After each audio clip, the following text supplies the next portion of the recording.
అందరికీ నమస్కారం. నేను మీ హర్షినిని. ఎలా ఉన్నారు? అందరూ బాగున్నారా? ఈరోజు మీ అందరితో ఒక మంచి మాట షేర్ చేసుకోవాలనిపిస్తుంది. అదేంటంటే, నీ కండలో బలం ఉంటే ఒక 10 మందిని కొట్టగలవేమో.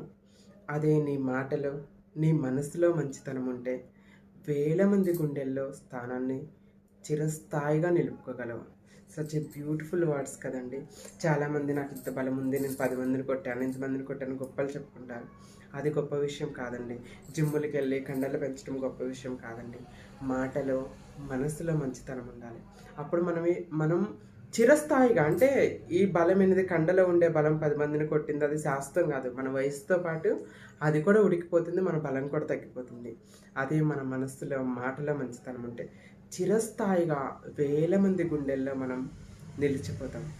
ఎంత బ్యూటిఫుల్‌గా ఉన్నాయి కదండీ! కాబట్టి అందరం మన మాటలో, మనసులో మంచితనాన్ని నింపుకుందాం.